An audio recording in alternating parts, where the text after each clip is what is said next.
Petit disclaimer avant de commencer. Le sujet que je m'apprête à aborder est un sujet qui concerne particulièrement la femme noire et l'homme noir. De manière générale, on va parler ici de la communauté noire où qu'elle se trouve, que ce soit en diaspora ou sur le continent africain. Donc, je vais commencer maintenant par exposer le sujet. Le sujet, de quoi s'agit-il? Il s'agit en fait de cette fâcheuse tendance que je remarque et que je constate depuis des années déjà sur les réseaux sociaux. Des débats, je pense que vous l'avez déjà expérimenté aussi comme moi, des débats sur cette guéguerre entre l'homme noir et la femme noire. Cette particularité d'avoir des discussions irréconciliables entre l'homme noir et la femme noire. J'aimerais apporter mon point de vue là-dessus et expliquer de manière très brève parce que je vais pas m'étaler sur cette problématique qui a déjà été ressassée ou qui est continuellement ressassée parce que j'estime qu'il y a des sujets très très graves et importants, bien que ça reste également un sujet important à évoquer. Mais toujours est-il que je pense que il y a un effet de loupe qui est trop concentré à mon avis là-dessus, comparé au vrai sujet que moi je considère plus important que ça. Bon bref, allons-y dans la problématique. La problématique, elle est celle-ci. Donc je vais essayer déjà de poser le constat. Il y a en proportion, après libre à chacun d'estimer la proportion, mais on va dire il y a une frange de femmes noires qui considèrent que les hommes noirs sont des irresponsables, ne sont pas à la hauteur des exigences de ce qu'un homme devrait réellement apporter sur le plan matériel et sur le plan humain en tant qu'homme.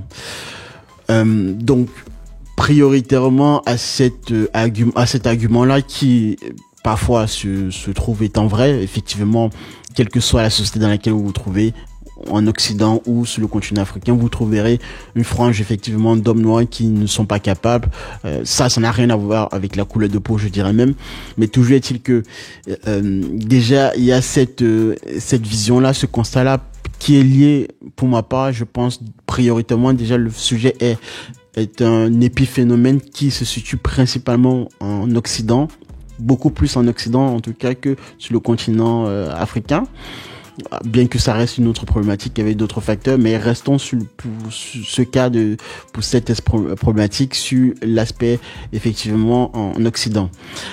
Vous avez dans les débats, dans les lives, des femmes noires particulièrement qui vont mettre sur le banc des accusés des hommes noirs sur le fait que ce sont des irresponsables, ce sont voire des illettrés ou des hommes incapables qui ne parviennent pas à en prendre en charge une famille. Derrière ce constat, bien sûr, plusieurs causes ou bien plusieurs raisons sont liées. Effectivement, il peut y avoir le poids historique, le fait que dans la société de manière générale, dans une société, je précise, occidentale, la communauté noire est encore, pour l'heure, c'est malheureux à le dire, et on peut constater cela au quotidien, occupe en tout cas pour l'instant des boulots ou des situations qui ne sont pas très très reluisantes.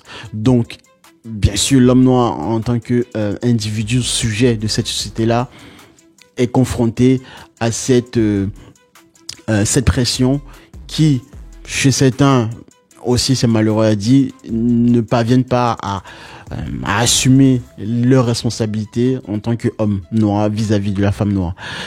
Il y a également aussi de l'autre côté chez l'homme noir ou chez certains, bien sûr, on va rester toujours, ne pas stigmatiser, ne pas généraliser, mais une frange d'hommes noirs qui considèrent que également certaines femmes noires manquent vraiment aussi à leur devoir de femmes noires vis-à-vis de leur personne, en prenant appui par exemple sur le fait que certaines femmes noires ont épousé ou sont de plus en plus versées dans le féminisme radical occidental, une partie en tout cas de la radicalité du féminisme qui, dans la société occidentale, est beaucoup plus portée par la femme blanche qui possède un certain nombre de privilèges, alors que bien la femme noire n'est qu'un instrument à cette lutte-là d'avancer.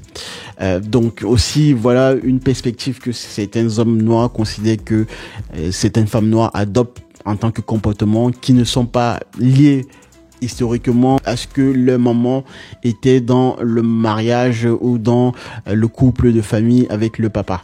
Donc il y a aussi cette vision que l'homme noir expose auprès de la femme noire, en disant que effectivement le matérialisme se faisant dans la société occidentale, la femme noire étant versée ou ayant copié ou étant une copie pâle de ce qu'est réellement le féminisme de la femme occidentale de base, finit par adopter des comportements qui ne sont pas de base provenant des sociétés, on va dire, traditionnelles, historiquement auprès de la communauté noire.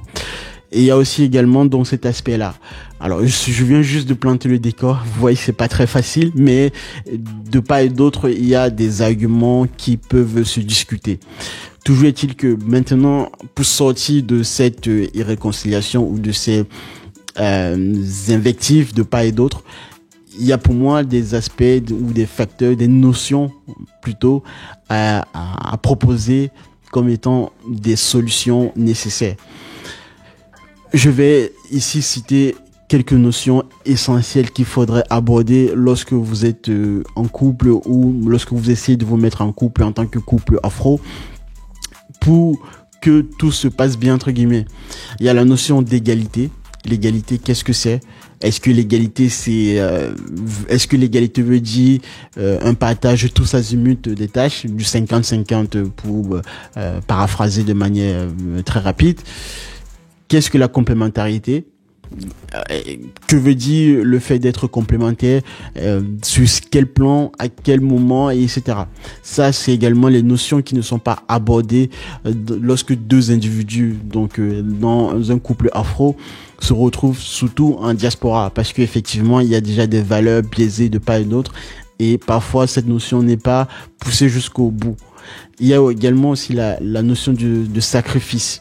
Le sacrifice, lorsqu'on est en couple, effectivement, il y a des moments de faiblesse ou des moments où l'un doit porter l'autre, où l'un doit soutenir l'autre. Et souvent, cela peut se faire dans des situations très difficiles. Toujours est-il que, étant en couple, il faut être capable d'avoir ce sacrifice-là nécessaire dans la situation adéquate pour que le couple puisse s'entendre et avancer et aller vers de l'avant. Je vais m'arrêter là parce que pour l'instant, je ne fais que vraiment avoir un constat clair déjà et après proposer une solution qui pourrait déboucher mais quelque chose d'efficace.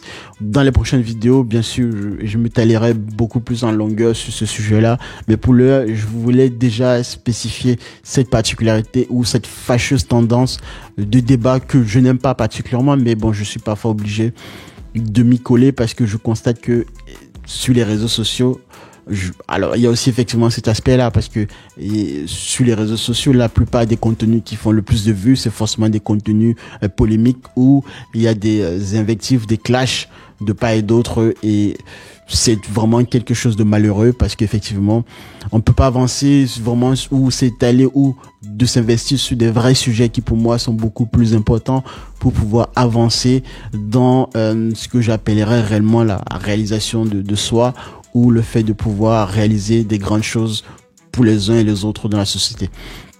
Mettez en commentaire, bien sûr, sans insultes, parce que effectivement, je voudrais que ce soit constructif ce débat, vos commentaires, vos remarques et effectivement vos avis. Je vous dis à la prochaine et merci de nous avoir suivis. On se retrouvera bien sûr sur ce sujet. Je pense qu'on en reparlera, mais avec une profondeur beaucoup plus efficace. Et merci